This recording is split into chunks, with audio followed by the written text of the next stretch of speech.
É nosso convidado, o advogado António Raposo Subtil. Boa noite, seja bem-vindo ao Fala Portugal. Ao que tudo indica, este esquema estaria ligado a redes criminosas de tráfico de droga. Doutor, faz-nos crer que seriam eventualmente traficantes e pessoas com objetivos criminosos aquelas que entraram em Portugal? Bom, eu sinceramente não sei, não sabemos, essa informação circula, mas há uma questão que eu posso afirmar, que é esta realidade que está aqui, que é uma realidade do ilícito, para obter documentos, para obter vistos, para obter a possibilidade, digamos assim, de titular, muitas vezes, a vida física das pessoas que estão em Portugal, resulta do total abandono que o CEF teve relativamente a esta realidade e que o Estado português teve relativamente àquilo que é o acolhimento dos migrantes, das pessoas que deslocam para Portugal. Isso não há dúvida nenhuma. Ou seja, o nosso investimento nessa vertente, no plano da burocracia, no plano da recepção das pessoas, da marcação, das visitas para entrega de documentos, foi realmente lastimável. Não há dúvidas. Isto é como a fome. Quem tem fome pode roubar, pode furtar para esse efeito. Não desculpa, mas tem uma base que permite fazer isto. Ou seja, todo isto ilícito estará seguramente suportado nisto. Nos centenas, milhares de cidadãos brasileiros que vieram para Portugal trabalhar, alguns deslocados, porque foram chamados, porque foram teoricamente acolhidos ou seriam acolhidos e depois não tiveram acolhimento nenhum. Considera que não houve acompanhamento por parte das entidades? Também em termos de fiscalização há responsabilidades? Total. A marcação de uma, digamos assim, entrevista chega a demorar meses. E é comunicada por e-mail. Se a pessoa não recebeu o e-mail, já não consegue marcar, a não ser para mais 6 ou 7 meses depois. Não estamos a falar dos vistos gold, estamos a falar das pessoas que vêm trabalhar, juntam-se ao contrato de trabalho e depois querem, digamos assim, ter o seu cartão, querem ter o acesso aos direitos que a lei contempla para essas pessoas que não têm. E depois há a angariação de quê? Das visitas fáceis, dos acessos fáceis. Isso incentiva o crime. Incentiva o crime, necessariamente incentiva o crime. As filas são enormes, as pessoas andam à procura do consulado para reconhecer um documento que é essencial à tramitação do processo.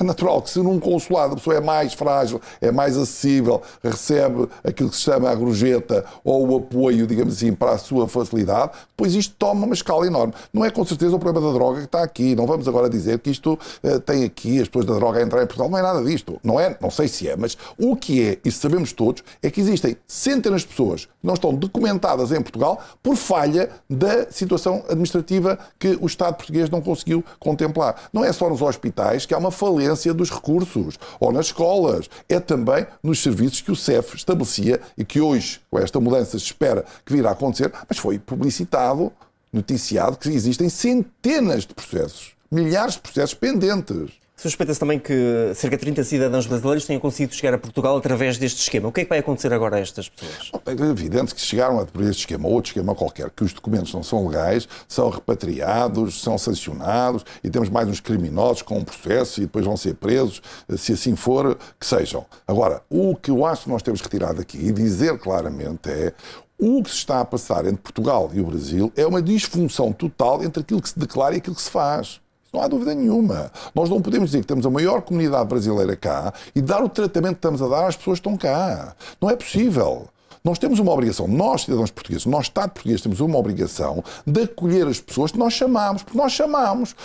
Elas não vêm pela, digamos, porta dos fundos. Nós queríamos que as pessoas viessem, publicitámos que queríamos incentivar a relação bilateral entre Portugal e Brasil e as pessoas deslocaram-se, estabeleceram a sua relação com a entidade patronal e um contrato, estavam convencidos que passado um mês ou dois teriam a sua documentação legal, não têm, não podem voltar ao seu país, então ficam ilegais.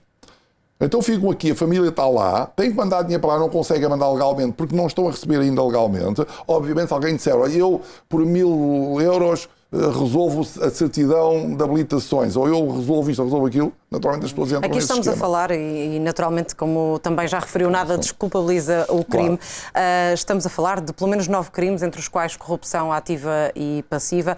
Que molduras penais estaremos a falar nestes casos? Estamos a falar de molduras penais desses crimes, como já várias vezes foi repetido, 10 anos, de 8 anos, estamos a falar de molduras penais graves. A corrupção é hoje punida de forma grave, ou seja, a moldura penal, no seu teto, aproxima-se quase do homicídio, digamos assim, comum, não o homicídio, enfim, premeditado. Isso é muito importante. Naturalmente, deveria ser uma forma preventiva, digamos assim, de afastar a prática desse tipo de ilícitos. Mas não vamos confundir a corrupção para a pessoa fazer um prédio da corrupção para a pessoa obter um documento que legitimamente devia ter.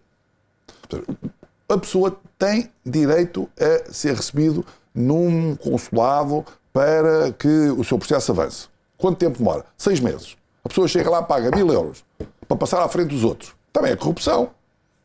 Nós não vamos confundir esta corrupção, que é disso que depois a estatística diz que Portugal está num rating da corrupção elevadíssimo, tem estatisticamente muitos processos de corrupção, mas não é a corrupção daquela grande. Nós estamos a falar é desta que também entra para a estatística. E essa corrupção é efetivamente uma corrupção que ela sobrevive e se desenvolve em cima de uma estrutura administrativa incapaz que o Estado português tem estabelecido para resolver. De que forma se podia organizar melhor todo este processo? É muito simples. Olha, a nacionalidade, hoje, é possível pedir pelos advogados online. Simples. Presume-se que não for assim, entrega-se, está cá há quase 5 anos. É um mecanismo fácil. Mas quando se entrou nos vistos, quer os vistos de trabalho, os vistos de gold, confundiu-se e começou-se a criar no mesmo sítio, na mesma estrutura, quer para o visto de trabalho, quer para o visto de gold, quer para um visto ou para o estatuto de residente não habitual, coisas completamente diferentes, a mesma porta de entrada. Obviamente que isso depois ficou. Nós tivemos um crescimento em termos de número de trabalhadores, milhares de trabalhadores que entraram em Portugal nos últimos meses e no último ano e meio, então diz que foi um crescimento brutal. A comunidade brasileira é a maior comunidade neste momento em Portugal. Fala-se já quase 1 milhão de pessoas. É muita gente. E isso passou por este circuito. As pessoas não vêm diretamente do aeroporto trabalhar, claro. Têm que entregar os seus documentos e a estrutura que lá estava era a mesma. Para concluirmos e também para esclarecer aos nossos espectadores, há de facto algumas situações em que estes processos podem ser acelerados, quer em termos da nacionalidade, quer em termos da atribuição dos vistos, isso pode acontecer. Há pessoas que têm o truque que é saber... De forma legal, claro. Não, de forma legal não. As pessoas têm o truque que é sabem que num consulado, por exemplo, em Castelo Branco ou num sítio qualquer, que é mais rápido. Vão lá a correr de manhã, estão lá à espera para entrar, para conseguir uma visita. Este é o que nós, enfim, temos. Não há situações excepcionais? Há situações excepcionais, pode fazer requerimentos, mas isso não resolve as centenas de pessoas, porque as centenas de pessoas que estão aqui estão numa situação normal. As pessoas que estão cá a trabalhar e que entraram, estão na construção, estão na hotelaria, são pessoas normais. Nós não estamos a falar do jogador da bola que, para ir para a seleção, tem um visto e depois tem a nacionalidade atribuída por serviços relevantes. Essa corre pelo paralelo. Estamos a falar do normal. Aquilo que nós às vezes encontramos no aeroporto, que é ficarmos 3 horas para passar. Imagine o que é ficar 6 meses para passar para trabalhar. Não é para passar para apanhar o táxi, para trabalhar. Isto é a realidade. As pessoas não dizem mais isto porque isto alimenta muita gente. Isto alimenta também advogados, alimenta empresas de consultoria, prestação de serviços, alimenta muita gente que vive desta burocracia. Se acabasse esta burocracia, eu diria que existiam centenas de pessoas sem nada para fazer. Muito bem. António Raposo Subtil, muito obrigado e até uma próxima oportunidade. Obrigado e boa noite.